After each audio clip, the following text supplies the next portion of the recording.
मेरे भाइयों बहनों साथियों, स्वागत है आप सबका मेरे यूट्यूब चैनल इजी गार्डनिंग में। यह जो नीले रंग का पानी आप देख रहे हैं, यह नीला थोथा है, जिसे पीसकर मैंने पानी में लिक्विड सा तैयार कर लिया है। नीला थोथा जिसे कुछ लोग तूतिया भी कहते हैं, और दरअसल ये कॉपर सल्फेट है। यह छोटे से मिट्टी के बर्तन में जो रखा हुआ है, यह चूना है। इसे मैंने घर पे ही तैयार किया था। जो दीवार पोतने वाला जो चूना रहता है, उसे ही हम पानी में भिगाकर जो है 4-5 दिन के लिए शुद्ध करते हैं। फिर वो जो है हमारे पौधों में यूज़ करने लायक तैयार हो जाता है। इसे मैं बरसात के बाद साल में एक बार ज़रूर अपने फलदार पौधों में उपयोग में लाती हूँ। यह नीला थोथा और चूने का मिश्रण ही बोडो मिश्रण कहलाता है, जो हमारे फलदार पौधों के लिए वरदान साबित होता है। साथियों, जब हम अपने फलदार पौधों की कटाई छटाई करते हैं, उसके बाद भी इस बोडो पेस्ट का इस्तेमाल करने से, चाहे उसे हम स्प्रे करें या किसी भी तरीके से इसे जब हम यूज़ करते हैं, तो हमारे पौधों के लिए बहुत ही फ़ायदेमंद होता है। अगर आपको स्प्रे करना है तो इस पेस्ट में 10 गुना ज़्यादा पानी मिलाकर और उसे कपड़े से छानकर आप इसे स्प्रे बॉटल में डालकर अपने फलदार पौधों में, पत्तियों में स्प्रे कर सकते हैं, जो कि बहुत ही फ़ायदेमंद होता है। साथियों, इस नीले थोथे के पानी को मैं एक दिन पहले से ही तैयार करके रख ली थी, परंतु यहाँ हमेशा एक बात का ध्यान रखना है कि आप नीले थोथे के पानी को अलग और चूने को अलग करके ही रखेंगे। मिश्रण को, यानी कि बोडो पेस्ट को, हम स्टोर करके नहीं रख सकते। इसको जब भी हम तैयार करेंगे, इसको तुरंत का तुरंत ख़त्म करना होता है। तो आपको लग रहा होगा कि मैं इसकी मात्रा नहीं बता रही हूँ, मैं अंदाजे से इसे मिलाते जा रही हूँ। तो ये सही बात है कि मैं इसको जिस तरह से अंदाजे से मिलाकर यूज़ की हूँ, तो मुझे इसका बहुत ही अच्छा रिज़ल्ट मिला है। बड़े बागान वाले जब इसे यूज़ करते हैं तो 1 किलो चूना और 1 किलो नीला थोथा को 5 लीटर अलग अलग बाल्टी में घोलते हैं और फिर दोनों को मिलाकर पेस्ट तैयार करते हैं। उसके बाद फिर से चूना और इसमें मिलाया जाता है। मेरा तो छोटा सा ही गार्डन है, जिसमें थोड़े से ही मेरे फ्रूट प्लांट है। थोड़े से कहते कहते मेरे फ्रूट प्लांट की संख्या बढ़ चुकी है। मैं बाद में बताऊंगी मेरे पास कौन कौन से फ्रूट प्लांट हैं। तो मैं अपने पौधों के हिसाब से पेस्ट तैयार करती हूँ, पर मैं इसमें चूने की मात्रा नीला थोथा से थोड़ा ज़्यादा ही रख लेती हूँ, तो मेरा अंदाज़ा जो है सटीक बैठ जाता है।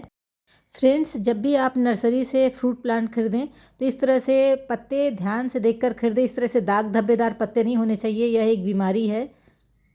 मुझे भी धोखा इसलिए हुआ कि शुरुआत में इतने सारे पत्तों में इस तरह से दाग धब्बे नहीं थे। शुरुआत में थोड़े ही पत्तों में रहेंगे, 1-2 पत्ते में भी रहेंगे, तो आप इसे समझिएगा, क्योंकि बाद में ही इसकी संख्या बढ़ जाती है, क्योंकि बीमारी इसके जड़ में, इसके पौधे में ही अंदर से हुई रहती है।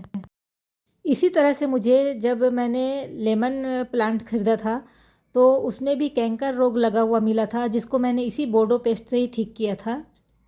साथियों, मैं इस बोडो पेस्ट को साल में एक बार ही यूज़ करती हूँ, तो इस तरह से मैं गाढ़ा गाढ़ा ही इसका पेस्ट बनाती हूँ। मैं इसे लिक्विड फॉर्म में स्प्रे नहीं करती। और देखिए, इस तरह से मैं तने में बहुत अच्छे से इसका गाढ़ा गाढ़ा पेस्ट ब्रश की सहायता से लगा देती हूँ और सभी फ्रूट प्लांट में लगाती हूँ। इस मेरे ऑल टाइम मैंगो प्लांट में पत्तियों में भी प्रॉब्लम है, तो मैं इसे पत्तियों में भी अच्छे से लगाई हूँ। यह गमले के लिए बहुत अच्छी वैरायटी है, और कहते हैं कि इसका नाम इसीलिए ऑल टाइम रखा गया है कि इसमें कई बार फ्रूटिंग हो जाती है साल में। साथियों, समझदारी इसी में है कि हम पौधे को पहले मैच्योर होने दें, पौधा थोड़ा बड़ा हो जाए, उसके बाद फ्रूट लेने से ज़्यादा अच्छे से फ्रूटिंग होगी। छोटे पौधे में फल नहीं लेना चाहिए। इस तरह से साथियों, आप देख रहे हैं, इस आम के पौधे में मैं बहुत ज़्यादा मात्रा में बोडो पेस्ट का इस्तेमाल की हूँ, क्योंकि इसमें प्रॉब्लम भी ज़्यादा था। अब साथियों, चलते हैं उस क्यारी में जहाँ मेरे और भी बहुत सारे फ्रूट्स प्लांट लगे हुए हैं। देखिए, मैंने इसमें भी बोडो पेस्ट लगा दिया है, और जब मैं कटिंग की थी उस दौरान जितनी पत्तियाँ निकली थी, मैं ठंड के सीज़न में यहाँ पर मल्चिंग की हुई हूँ। और फलदार पौधों की कटिंग करने के तुरंत बाद भी कहते हैं बोडो पेस्ट लगा देना चाहिए, परंतु मैं इसकी पत्तियाँ निकलने का वेट की, मैं कटिंग करने के 1 महीने बाद मैं फिर सारे पौधों में बोर्डो पेस्ट का इस्तेमाल की हूँ। जब उसके पत्तियाँ निकल आए उसके बाद ही मेरे इस चीकू के पौधे को ध्यान देंगे, इसमें 1 महीने बाद भी बिल्कुल भी पत्तियाँ नहीं आई थी।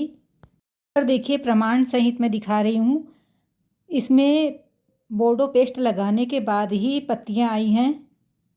और पहले तो मैं सोच रही थी पता नहीं इस पौधे में पत्तियाँ आएंगी भी कि नहीं आएंगी, क्योंकि 1.5-2 महीने बाद इसमें पत्तियाँ निकलनी शुरू हुई। और देख रहे हैं बोर्डो पेस्ट का कलर भी वहाँ पे हल्का हो चुका है। साथियों, आपने देखा कि बोर्डो पेस्ट फफूंद व कवक जनित प्रॉब्लम के लिए तो रामबाण है ही, इसके अलावा पौधों के और भी कई प्रॉब्लम्स को सॉल्व कर देता है। थैंक यू, मिलते हैं अगले वीडियो पर। Bye bye.